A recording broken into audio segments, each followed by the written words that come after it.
నాన్న, ఈ పదం చుట్టూ ఎన్నో త్యాగాలు దాగుంటాయి. నాన్న చేయి పట్టుకొని నడక నేర్చుకుంటాం. నాన్న భుజంపై నుండి ప్రపంచాన్ని చూస్తాం. మనకి ఈ ప్రపంచం పరిచయమైన తర్వాత నడక నేర్పించిన నాన్న చేతిని వదిలేసి గెలుపు వెనక, కోరికల వెనక పరుగులు తీస్తుంటాం.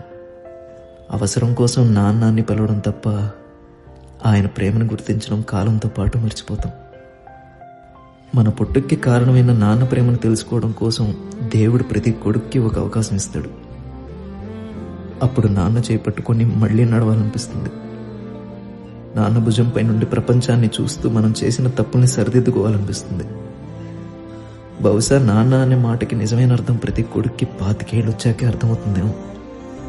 నాన్న అంటే జన్మనిచ్చేవాడు మాత్రమే కాదు, బ్రతుకునిచ్చేవాడు కూడా అని. ఇవ్వడం తప్ప తీసుకోవడం చేత కానీ నాన్నలందరికీ ఎన్ని నమస్కారాలు పెట్టినా తక్కువే.